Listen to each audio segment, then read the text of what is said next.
5 Shaolin monk chair exercises that solve 97% of your leg problems. There is a detail that almost no one notices about Shaolin monks who live beyond 90 years of age. Contrary to popular belief, they do not train hard. They never exhausted themselves in a gym, and yet they reach old age walking with steadiness, without leg pain, without fear of falling. Meanwhile, many people lose leg strength far too soon. That is why today you will see 5 Shaolin exercises, so basic that you can do them seated in a chair, capable of solving most of the most common leg problems. Before we begin, please leave your name and the city you are watching our content from in the comments. We would love to know. Exercise number 1, the marching horse. In Shaolin monasteries, there is an ancient tradition of warming up the body by imitating the steps of animals before any more serious practice. The marching horse was born from this idea. It is a simple, repetitive movement that awakens the leg muscles without requiring any impact or abrupt joint effort. Seated in the chair with your spine upright and your feet flat on the floor,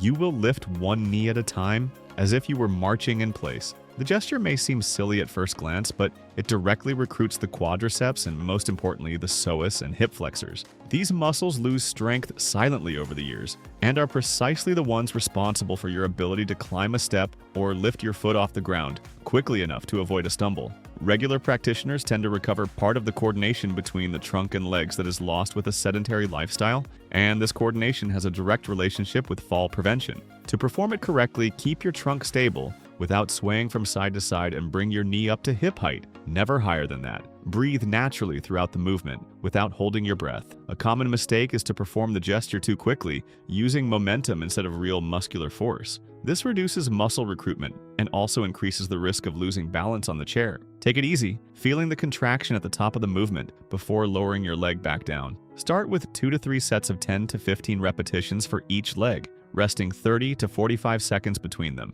As you feel more steadiness, progress to 15 to 20 repetitions per leg. An extra tip is to maintain a constant rhythm, almost like a metronome, rather than speeding up and slowing down throughout the set, as this improves muscle recruitment and also turns the exercise into a light stimulus for the cardiovascular system. Contraindications. People with an active inguinal hernia or acute hip pain should reduce the range of motion or avoid full knee elevation until cleared by a healthcare professional. Exercise number 2, the stretching serpent. Among the monks, the serpent is used as a symbol of a body that lengthens without haste, controlling every inch of the movement rather than launching itself abruptly. The knee extension with pause follows exactly this logic. Seated in the chair, with your back resting against the backrest, extend one leg until it is completely straight in front of your body. When you reach the highest point, hold a pause of 2 to 3 seconds before lowering your leg back down slowly. This small detail, the isometric pause at the top, is what differentiates this exercise from a simple kick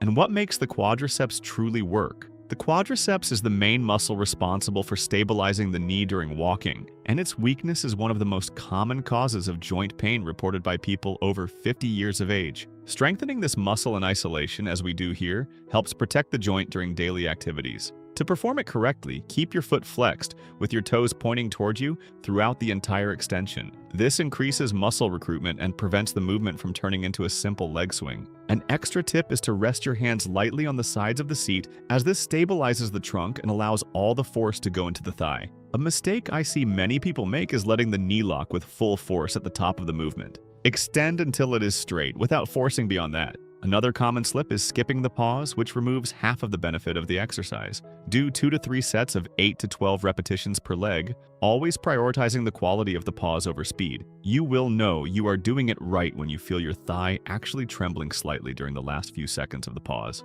Contraindications. Those with advanced knee osteoarthritis or who have recently had joint surgery should reduce the range of motion and, preferably, seek guidance from a physical therapist before progressing in repetitions. Exercise number 3, the rooted bamboo. Bamboo is used in Shaolin culture as a symbol of firm roots that sustain a flexible body. It is no coincidence that the calf, often called the second heart of the body, is the target of this movement. It receives this nickname because, together with the thigh muscles, it functions as an auxiliary pump that pushes blood back from the legs to the heart, working against the force of gravity all day long. Seated in the chair, with your feet flat on the floor, raise your heels as high as you can, holding yourself on the balls of your feet for a moment, and then lower slowly. The calf is composed mainly of slow twitch fibers. which is why it responds better to longer sets. While other muscles benefit from fewer repetitions with more load, here the ideal is to work between 15 and 20 repetitions per set. If you want to increase the range of motion and muscle recruitment,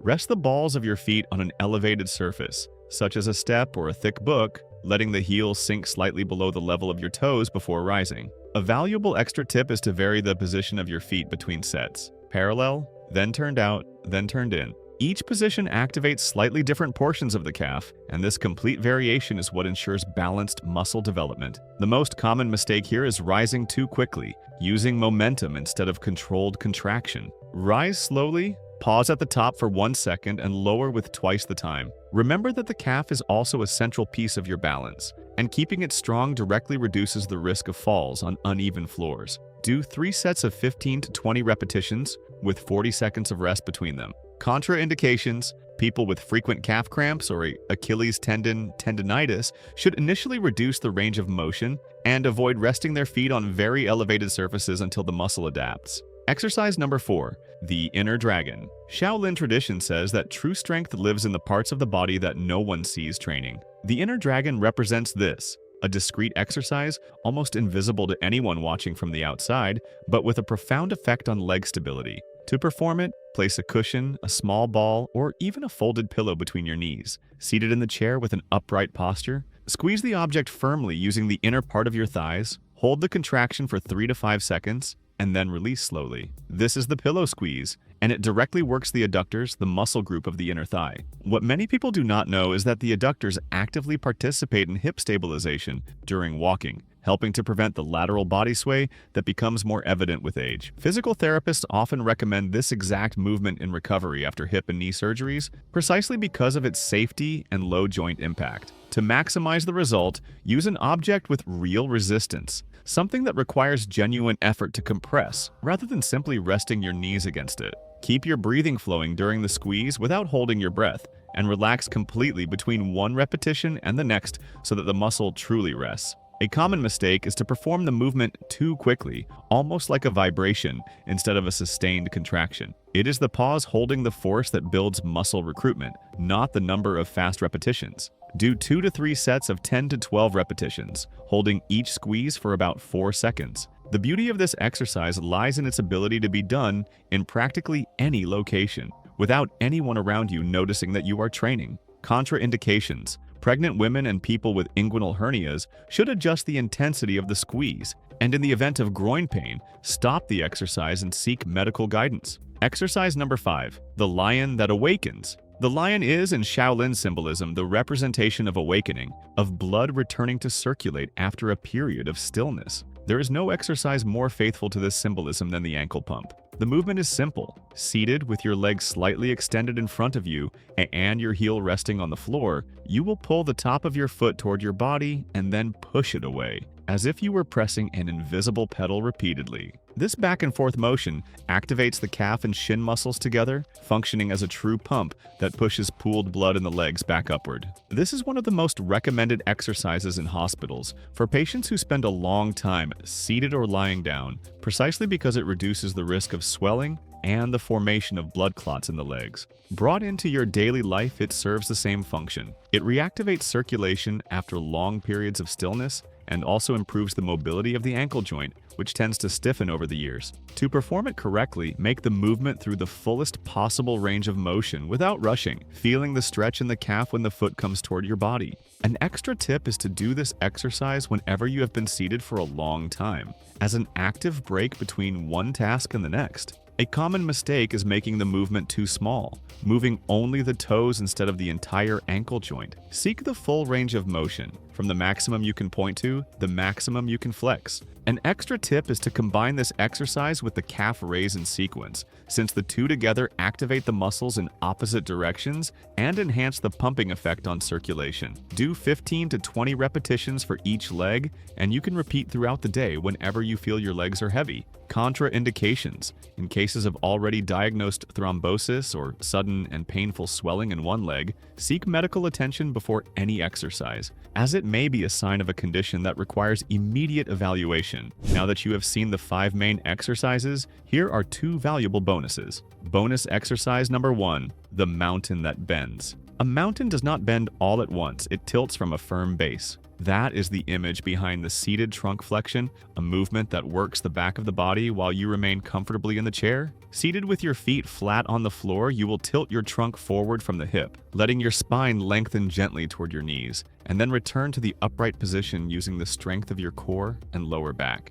Unlike what many people imagine when they hear the word flexion, this is not an arm exercise, but rather a trunk folding movement that lengthens the posterior chain and strengthens the muscles that support the spine. The lower back tends to be neglected in training because most people only feel its importance when it is already hurting. Keeping this region functional and without excessive stiffness considerably reduces the risk of back pain radiating to the hip and legs, a common problem after 50 years of age. To perform it safely, move slowly, without forcing the descent beyond what is comfortable, and keep your feet firmly on the floor throughout the movement. An extra tip is to imagine that you are folding your body in half, like a hinge at the hip, rather than rounding only the upper part of your back. A common mistake is descending too quickly, using the weight of the trunk itself as momentum instead of controlling the movement with the muscles. This can overload the lower back instead of strengthening it. Remember that breathing matters here too. Exhale as you go down and inhale as you return to the upright position, as this helps keep the core active and protects the spine throughout the entire range of the movement.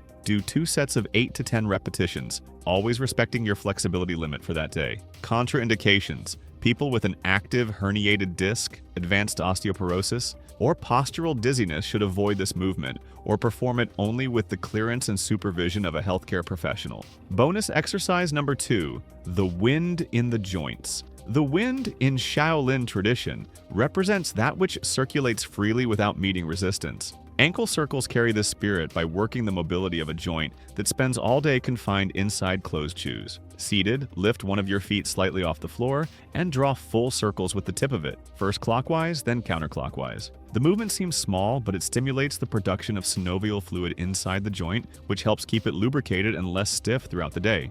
Good ankle mobility is directly linked to a safer stride and better proprioception. That is, your body's ability to sense where your foot is stepping without having to look down. This perception tends to diminish with age, and it is precisely this that prevents a good portion of stumbles on uneven surfaces. To perform it correctly, make the circles as wide as possible, almost as if you were trying to draw a giant circle in the air with the tip of your big toe. An extra tip is to do this movement right when you wake up, even before placing your foot on the floor, to prepare the joint for the first step of the day. A common mistake is making small, hurried circles, which practically eliminates the benefit to joint mobility. Go slowly and feel the range of motion at every point of the circle. Do 10 to 15 circles in each direction for each ankle. When you include this exercise in your daily routine, even for just 2 minutes, the difference in the lightness of the first steps of the day tends to be noticeable within the first few weeks. Contraindications: in cases of a recent sprain or active inflammation in the joint, the movement should be reduced in range, and if there is acute pain, it should be stopped until reassessment with a healthcare professional. Now that you have seen the exercises, understand why they are urgent after 50 years of age. Reason number 1, fall prevention. Leg strength is what sustains your capacity for quick reaction. That reflex of recovering balance after a stumble, reacting to an uneven surface, or correcting your step at the last moment. When this strength diminishes, these responses become slower, and a fall stops being an isolated accident and becomes a real risk. After 60 years of age, falls are one of the leading causes of fracture and loss of independence, and a good portion of them happen inside the home, in mundane situations such as tripping on a rug or losing balance when getting up from bed. The quadriceps and the calf are precisely the muscles that come into action in that moment of correction, and that is why strengthening them early works almost like insurance against future accidents. Reason number 2, functional independence. Getting up from a chair without using your arms, climbing stairs, getting into a car, carrying bags,